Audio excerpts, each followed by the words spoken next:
When Euphrasie turned 13, her parents had to make a hard decision for her. She would have to leave school. They had given her a better education than most working-class girls, but knowing how she loved school, they dreaded broaching the subject. At last, one evening, Louis forced himself to break the news to her. "Now it's time for you to learn a trade, a skill which can earn you a decent living for the rest of your life," he said, and Euphrasie had to agree. She was an observant and practical girl, so like her mother in many ways. She was well aware of the cost of her education to her parents, and she realized that the younger children now needed schooling. "We heard that Mademoiselle Roger has a vacancy in her workroom, and we have spoken for you," said Adele. "Mademoiselle Roger is an excellent laundress and trains her girls well. An apprenticeship with her would set you up one day as a first-class laundress." Euphrasie nodded. Adele continued, relieved that there were no tears or protest or argument. "She's a good woman too. She appears stern, but I know that she has a kind heart and is never cruel or stingy with her girls. And that's more than can be said for many employers in these hard times." Euphrasie was very quiet about the decision, but she seemed not unhappy. Inside, her feelings were very mixed. To leave school and start adult work was frightening in some ways, but it was also a great adventure. The next morning Euphrasie was up very early. She dressed herself quickly in her second best frock, and then slowly and carefully put up her hair like a grown woman. This time it was not a schoolgirl's game. She presented herself to Mama for inspection. "Very nice and tidy," said Adele, turning her around. "And your lunch? Your new pinafore?" Euphrasie patted her little bag. "I'm all ready, Mama," she said, and she hurried around the breakfast table to kiss the family goodbye. "You haven't had enough breakfast," Adele started to complain, but Euphrasie was beyond hearing. Now that the time had come, she could hardly wait to start work. Mademoiselle Roger's stern-lined face looked her over briefly. "You're still very small," she said, "but if you're anything like your mother. Now remember, no talking is allowed in the laundry during working hours. This job needs nimble fingers, concentration, good judgment." She left Euphrasie at the tub under the guidance of a senior apprentice. That first day Euphrasie spent washing and wringing. By the time she arrived home for dinner that evening, her arms and legs felt as though they could have fallen off. Tell us, what was it like?" the family clamoured.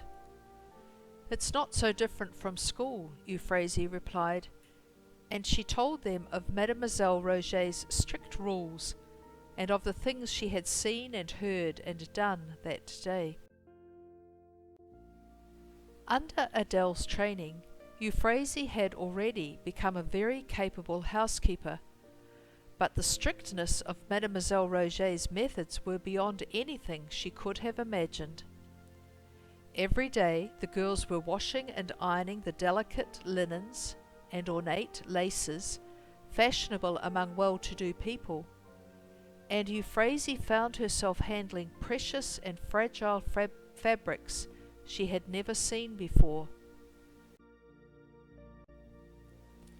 Mademoiselle Roget's girls had to become familiar with a wide range of recipes and techniques: wet starching, dry starching, cold raw starching, hot and cold boiled starching, dipping and rubbing in, single, double and treble starchings, and the materials and articles for which each process was appropriate.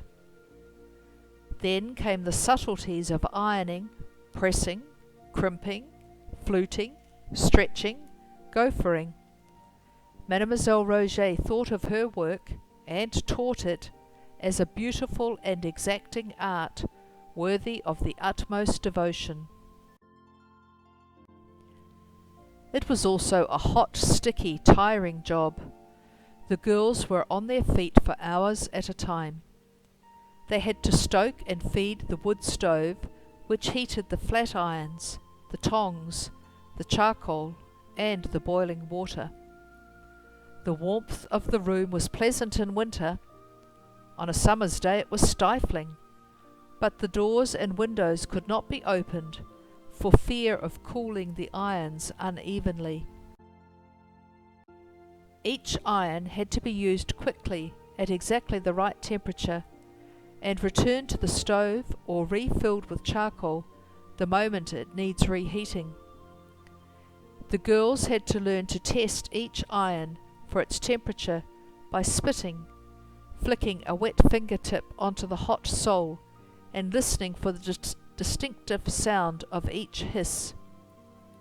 There was right way and a wrong way to polish the dark, glossy sole of the iron, to move it across the fabric, to dry or not to dry the surface. These were all skills learnt only by experience. In spite of every care, there were sometimes disasters. When an iron stuck to the starch, or scorched, or smudged a speck of soot onto a perfect piece of work, then the job had to go back to the wash tub and start all over again. Worst of all was every laundress's dread, the constant danger of an irreparable accident, a valuable article damaged, torn, scorched beyond repair, for which compensation would have to be paid from one's own precious wages. It was hard work, but as she became more confident, Euphrasie found there was fun in the laundry too. She was still lively and full of imagination, and her mischievous sense of humour gave the girls many a laugh in their lunch break. But she had sense enough not to get the girls into trouble, or to irritate Mademoiselle Roget by fooling at the wrong time. Euphrasie was serious about her apprenticeship. She soon found that she was enjoying laundry work. Her sharp eyes began to recognize what Mademoiselle Roget called a good finish. She watched her employer's hands at work, and she watched the best apprentices. She noticed their methods and copied their effective little tricks. Sometimes Mademoiselle Roget stood behind her, frowning as she watched her work. Very nice, she said one day, taking the piece from Euphrasie's hand. Euphrasie looked up and smiled, but the grim face did not relax. Now press a little more on the wrong side. Yes, that's right. Tomorrow you may work on Marie's bench. Mademoiselle Roget walked away. Euphrasie could not get home fast enough to tell Adele. "Mamma, do you know what that means?" she said. "She has put me with the senior apprentices." Adele and Louis were very proud of Euphrasie's progress at work, but they still regretted that they had had to take her from school. They talked to her godfather, Uncle Francis, and he offered to teach her himself. 3 times a week he came to spend the evening with her in serious reading and discussion. With her work, her studies, and her church groups, Euphrasie's days were very full. There was also Mama to be helped. Efficient and hard-working though she was, there were times when she was not well. She gave birth to another daughter, and Euphrasie was overjoyed. Her delight knew no bounds when her parents asked her to be godmother to her new sister. Like Euphrasie herself, the baby was baptized very soon after birth. They named her Eugenie. Like Euphrasie too, this one was tiny and feeble, and almost too tired to breathe or suck. For 8 days Euphrasie raced from home to work and back to home in the evening, every spare moment swallowed up in caring for the younger children and preparing meals. Adele had time and strength for no one but the new baby. She could hardly bear to put her down for a moment. This baby was sleeping her life away. Hour after hour, Adele sat in her nursing chair, patiently trying to coax the little one to suckle for a few moments. Her fears were justified. One evening, as the tiny mite lay in her mother's arms, she fell asleep forever. The Barbiers were heartbroken. Adele was never quite her old self again, even when life resumed its old routine. In spite of her busy life, Euphrasie still clung to her impossible dream. Someday, she thought, someday I will be a missionary. And secretly she thought of herself as in training for a mission waiting for her somewhere. God will call me soon, and I must be ready, she told herself. One of her training exercises was the continuation of her education with Uncle Francis. Another was to give away some of her lunch each day. She remembered the old objections to her childhood ambition. Missionary life was hard and dangerous, and therefore suited only to men. A missionary must be ready for hardship and sacrifice. A missionary must be able to endure heat and cold, hunger and danger. Then I must learn right now how to make sacrifices for our Lord, she thought. Mama had given her 2 lovely new shifts to wear under her dress, a fine cool linen one for summer and a warm woolen one for winter. Euphrasie had a brilliant idea. Without letting Mama see, she began to wear the cool shift on cold days and the warm one on hot days. At this time, her favourite reading was a little magazine sold at the church door. Called Annals of the Propagation of the Faith, it was published by a French Mission Aid Society, started by a young girl, Pauline Jericho of Lyon, about the time of Euphrasie's birth. Its stories of missionary lives and adventures fueled Euphrasie's hopes and dreams. Her tender heart ached for the suffering missionaries and their flocks. Even more, she grieved for the countless people she imagined bearing pain, sorrow, guilt and hopelessness, without ever knowing that a loving God watched over them and waited for them. Every time she prayed and wept over some sad tale, she became more impatient to rescue God's lost children.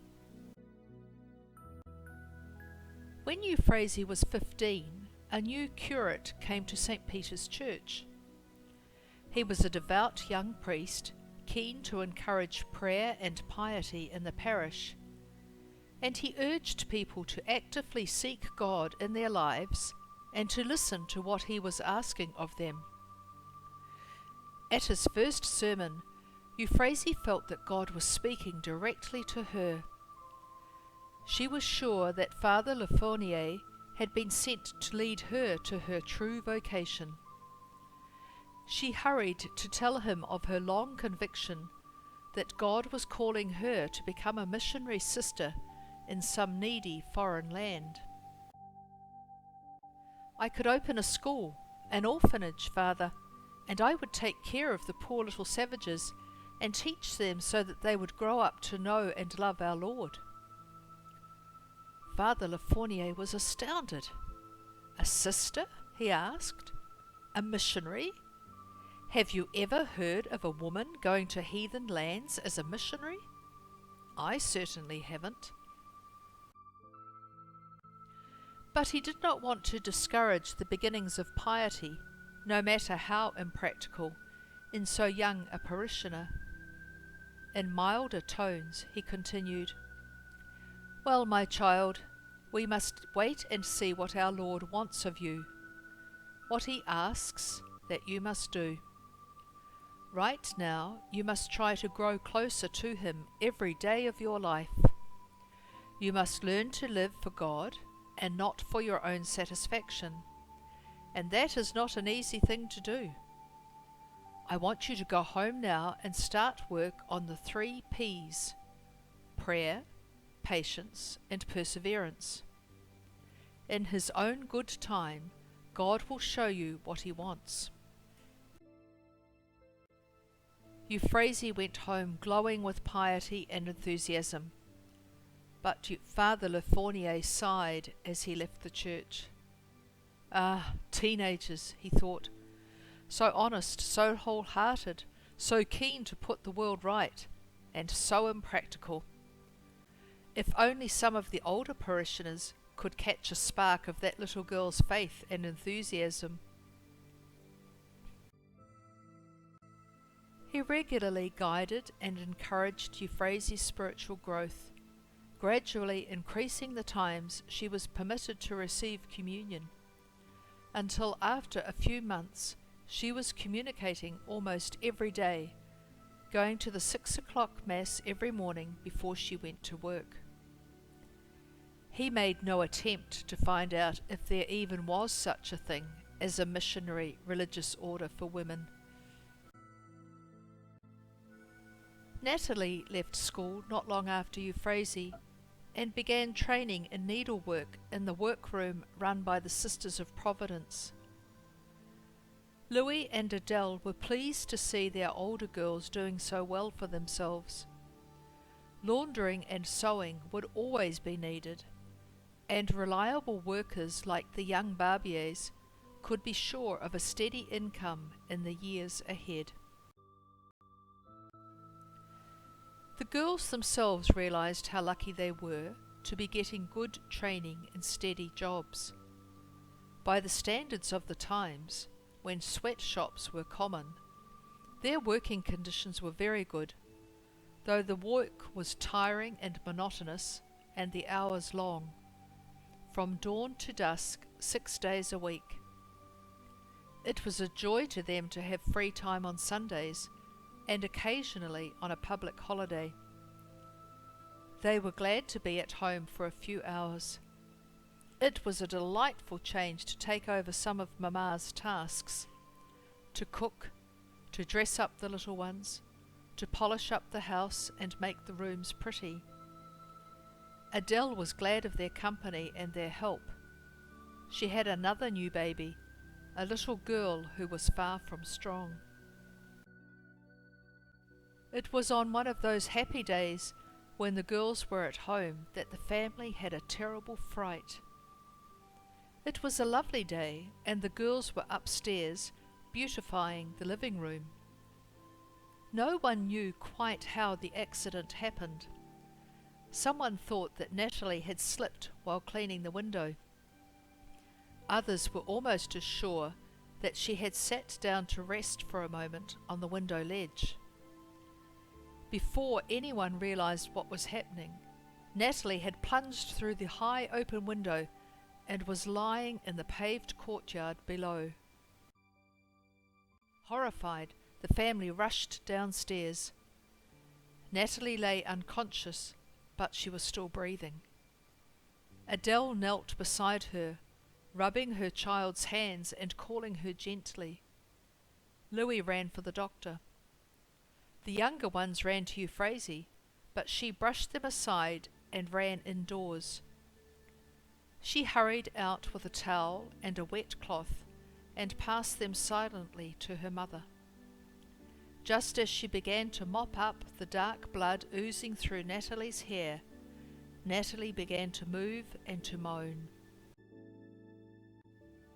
"She's all right, she's awake now," cried one of the children, and Euphrasie felt that she herself was waking up from a nightmare. Until Papa came back, there was nothing anyone could do except help Mama. When Louis and the doctor rushed into the yard, they found the family sitting around the patient, and Natalie bravely trying to smile up at them. Carefully, they carried her upstairs and put her to bed. She was bruised and sore all over and had a bad headache, but there seemed to be nothing else wrong. "She'll be stiff and sore tomorrow," said the doctor, "but there's nothing broken. She's a very lucky girl. Let her sleep. A few days in bed will bring complete recovery." Louis and Adele could hardly believe their good fortune and thanked God fervently for their child's narrow escape. Natalie herself could remember nothing of what had happened, and in a few months the incident was almost forgotten, except for some emphatic family rules about playing near open windows. One day, more than a year later, Natalie came home from work feeling desperately ill. She had been out of sorts for some time, and her condition puzzled and alarmed her parents. Now it seemed to be serious, but the symptoms matched none of the diseases they knew. They sent for the doctor. He examined Natalie carefully, while the Barbiers noted the strange and changing symptoms. Convulsive movements, her head and body jerking always to one side, spasms of paralysis, blinding headache, vomiting, and lapses into confusion or unconsciousness. The doctor asked questions from time to time. His manner was not reassuring as he drew the parents out of the room. "It is not a pestilential fever from foul smells or dirty drains, as I first suspect in these cases," he said solemnly. "I fear that your daughter has suffered a serious injury to the brain. A blood clot has formed at the seat of the injury, and congestion has set in. She will need constant nursing, but there is nothing that I or any doctor can do for her." The Barbiers were shattered. It soon became obvious that Natalie would not be with them much longer. When she was awake and lucid, Euphrasie sat by her side, holding her hand, bathing her flushed face, talking and listening to her, reassuring her and praying with her. The lucid moments became shorter and fewer. As Natalie swung between convulsive struggles and deep unconsciousness, she could never be left alone. When Euphrasie was not at her mother's side in nursing duties, she was in the kitchen attending to the children's needs, or seeing them off to school, or preparing them for bed. Often in the middle of the night, as she lay by their sick child's bed, Adele or Louis would be surprised by the small figure creeping in in her nightgown and shawl. "Go to bed, Mama, Papa," she would say. "I've had a rest. I'll watch her now." And they knew they could again safely leave Euphrasie in charge for a while. Natalie's condition deteriorated rapidly. She lay still as a stone, her face waxy white, her eyes closed and puffy, her mind beyond reach. One night, as the three sat there in the candlelight watching and praying, her shallow breathing finally stopped. She was not yet 16 years old. Natalie had always been Euphrasie's other half. Now, capable, busy and thoughtful, a tower of strength to her parents, Euphrasie could say little about her own loss. She was loving and protective to the little ones, loving and supportive to her parents. Inside, she was shocked and puzzled. Where was Natalie now? She was in heaven, of course. Faith said that. But where was she really? There was no answer that Euphrasie could grasp. Weeks and even months later, she often caught herself thinking, "I must tell Natalie. Natalie will like that." It was then that she missed her sister most, but she could tell no one about her grief and shock. There were no words to fit her feelings. Externally, life went on steadily. Euphrasie still worked earnestly and continued secretly preparing herself for her life's work. Every morning she was at the 6 o'clock Mass, receiving Holy Communion nearly every day. Every Sunday morning she was at the church at 8 o'clock to go to confession before Mass. One Sunday morning there was a surprise for the congregation, a visiting preacher at St. Peter's. He was a tall, bearded old man, bent and thin as a stick. A missionary bishop come home to France on sick leave. He spoke at length on life in the foreign mission fields, and the congregation was enthralled. He appealed for help for his poor mission. Euphrasie's heart leapt. This was an unmistakable message from God, a call direct to her. Immediately after Mass, she begged to speak to the bishop privately. She poured out to him all her hopes and dreams, and offered to come at once to work in his mission. He listened intently and stroked his beard thoughtfully. "My dear young lady, this is a wonderful offer," he said. "But you are very young, and I do not know you. You say you have a regular spiritual director? Well then, let us see if he thinks you are ready for missionary life." Euphrasie's eagerness was deflated. She suspected, and rightly, that Father Le Fournier would be less than enthusiastic. He was, in fact, very cross. "You are seeking your own will, not God's," he scolded. "Let us have no more of this talk until you have developed a little more virtue." Bitterly disappointed again, Euphrasie went back to work. Her time of apprenticeship was coming to an end, so she decided on a bold plan. She would set up her own laundry business at home. The quality of her work was well known, and with Mademoiselle Roget's recommendation, for that stern old lady took great pride in her apprentice's success, she knew that she could soon get regular customers of her own. The Barbiers were delighted with the arrangement. Though she was busy with her work all day, she was right beside them, and the Barbiers were fond of each other's company.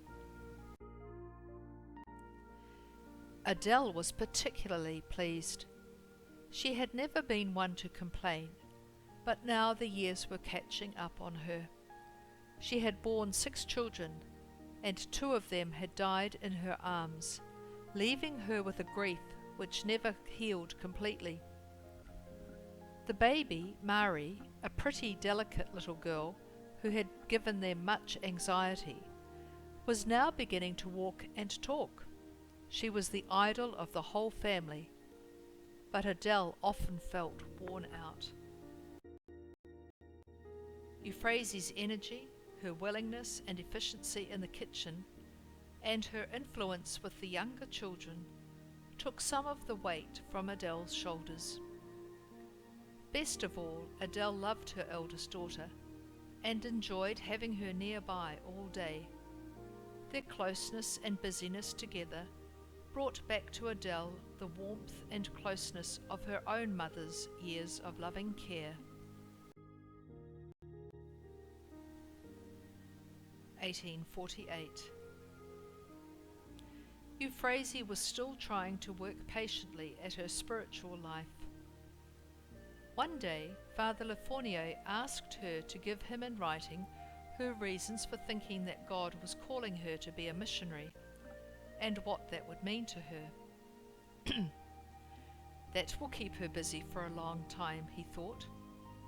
Maybe trying to analyze her own plans and feelings will help her to realize that this strange vocation she has set her heart on is only a childish dream.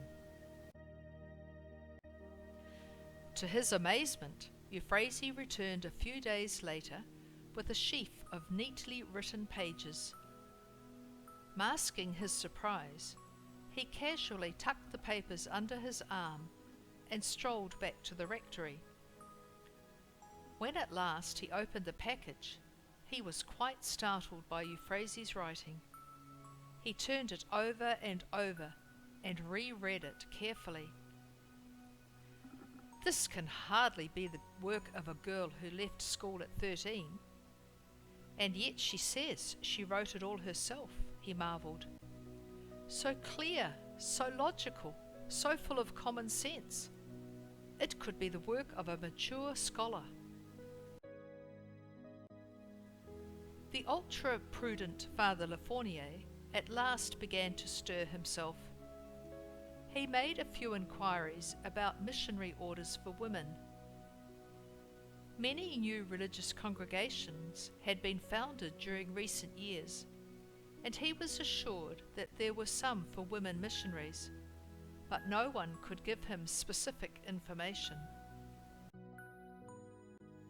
One day, quite by chance, he came across a small advertisement giving the address of a missionary community called Sisters of Calvary.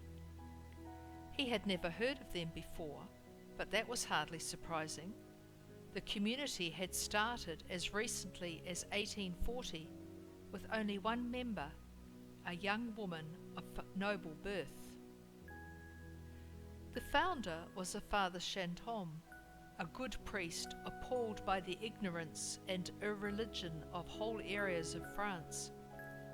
His dream was to found 2 missionary congregations, one of men and one of women, to work for the conversion of France and of the whole world. By 1848, few priests had joined him, but his small women's group was flourishing. Some of these young women had come from well-to-do homes and were very well educated. They had worked well at their spiritual and religious formation and had formed a community in the east of France where they were now running a very good boarding school for girls. At the same time, they were preparing themselves for the foreign missions. Euphrasie was overjoyed when Father Le Fournier gave her this information. She had never doubted that she would eventually find the missionary group God had intended for her. Now all her plans were beginning to fall into place. She ran home to tell her parents the wonderful news. "Oh, Mama, Papa, at last, it's all settled. I must go to Curve to join the Sisters of Calvary. Now I can become a missionary." To her astonishment, they stared at her in horror. "No, no, you cannot. You must not. I won't allow it," gasped Adele, and Louis was even more forceful. They were not prepared even to consider the matter. Yet Euphrasie could hardly believe her ears.